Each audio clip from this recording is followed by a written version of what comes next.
Start the fire. It was always burning since the world was turning. Hi, I'm Nick Shell, the internet receding hairline guy, and I love my subscribers. I love my viewers. I love my commenters. I got a great idea today, thanks to one of you. You said, hey Nick, why don't you give us the pros and cons of having a buzz cut versus having hair your length? I was thinking, man, that's so good of an idea. The only problem with that idea is that I didn't think of it.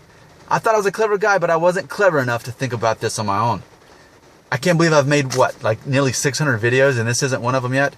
So thank you, video subscriber, for your wise idea here, because this is going to help other people. This is going to get a lot of hits. This is a great idea. All right, so let's get started. Now, this is just what I came up with. Please help me out and fill up the comments with more pros and cons of both, because these are just off the top of my head. You gotta do a better job than I did. Okay. All right. So here's what I got. Here's the pros, and I'm just gonna stick this on the steering wheel. There we go. Here's the pros of having hair like this. I think that I look more approachable and I look friendlier with this hair. That's what I would think. I look like, hey, I could run for some kind of like local political position, and oh yeah, he's just a normal guy, right? I look friendly, I look approachable, I think, with this hair. And another pro of having this hair is arguably that it looks better than having a shaved head. And see, that's the wild card here, because my audience is split. Somewhere around half of you think I look better with hair, somewhere around half of you think I look better with a shaved head. Though we would all agree that I look better with the trim up. I definitely need to get it cut a little bit shorter, and I'm going to do that in a week. So there's the pros for having hair that I came up with. The cons for having this hairstyle, or having hair this long, is in theory, it's more maintenance. Now granted, I cut it every 6 weeks like this, but still I have to go through the effort of drying it and making sure it's pushed the right way or combed, making sure the wind hasn't blown it, which I have to admit, this hair is long enough now that the wind's not really an issue. So, but in theory, it's more maintenance. Another thing, kind of like I already pointed out, it can be inconsistent. I mean, if the wind's blowing too hard, it's going to look different a little bit day to day, which means there's the ability to have a good or a bad hair day, right? If you're just shaving it off, you're not going to have to worry about good or bad hair day. Also, in theory, some people say this might reveal my receding hairline more. I don't really know that it does. I mean, look at it right now. I mean, because it goes up higher than this. I think this is a good way to downplay. And again, I do need a trim up, but maybe it reveals my receding hairline. Maybe it brings more attention to it, more so than just shaving it off. So that's the pros and cons of having this hair. Now, for the buzz cut version, and if you haven't seen me with that, just look on my channel. You'll see the most popular videos I've ever done are the ones where I have a shaved head. So for me personally, that's probably a pro. Shave my head and I'll get more views, right? But as for you, and based on articles I've read, pros of having a buzz cut is that you can look taller. And for a guy like me who's 5'9", hey, that could be helpful. I've also read that it makes men look more masculine, which I'd have to agree. Hey, no one's going to argue that The Rock and Vin Diesel don't look masculine. They've got shaved heads. I've also read that it makes you look more dominating, more in charge, more intimidating. Which all of those are good things, and they're actually the opposite of the hair pro, which I said you're more approachable and friendly. Well, maybe you don't want to be approachable and friendly. Maybe you want to be intimidating and dominating looking and taller. So, I mean, you could work that to your advantage if those are things you're needing to be. I'm not really needing to be either or. I just have the hair that I feel like having.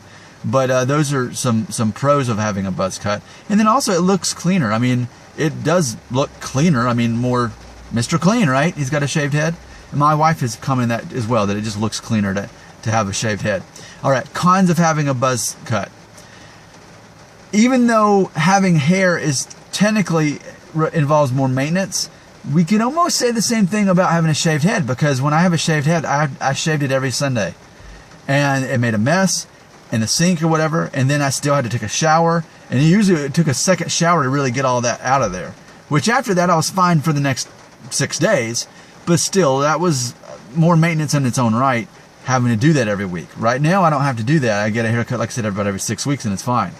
Another con is Someone left this as a comment, but I get what they're saying. They're saying that for some people that perceive you with a shaved head, that you may not look as smart, was what they say. Like, this is a prison haircut, or this is like lower intelligence, is what someone said. And I'm not agreeing or disagreeing, but I see what they're saying from. Some people might perceive it that way. Another thing is, maybe you couldn't run for office. Politicians have hair. I mean, even if they're losing their hair, they have hair. They'll do the comb over, the comb back, or whatever it is. But I feel like I don't see a lot of politicians with shaved heads, and therefore it's just not as professional looking to some degree in some lines of work. That's all I'm saying. I'm not saying overall. I'm saying some people would not see it as professional looking, is what I'm saying. Like even pastors of churches, I feel for the most part, I don't see having shaved heads. Like politicians, school teachers, I don't know. I think your job could somewhat dictate whether you could pull off having a shaved head. That's what I'm saying. And then also, another con is that you look older with a shaved head. No one's going to disagree. I would think, right now, if you want to say I look 35 years old, that's fine. I'm fine with that. If I shave my head, you might say I look older than 35. I don't know. But a lot of people think that you look older when you have the shaved head. So, that's the list I came with. Just the top of my head. I spent about 2 minutes making this list here on my steering wheel. This video still ended up being 7 minutes long. I'm surprised by that. So I came up with more information than I thought I would. But hey, it doesn't end there. You have some work to do. You can put in the comments things you can add to that. And I'm confident to believe there's going to be people disagreeing with parts of my list. And that's fine. Because I like it when you disagree with me. Because anytime you add comments, it makes my video seem more relevant and important. And then more people want to watch it. So I like discussion. That's a good thing. So thanks, viewer, subscriber, for submitting this idea. It was an excellent one. I'm so happy to have it. And I want this to be a collaboration. What else can we add to this list? Or what do you disagree with? Let me know. Remember, it's scientifically impossible to hurt my feelings because I don't give the keys to my emotions to anyone. I hold those keys myself. So you'll never hurt my feelings. In fact, I love these comments. I thrive on them. You make me feel special when you do that. I'm Nick Shell, the internet receding hairline guy.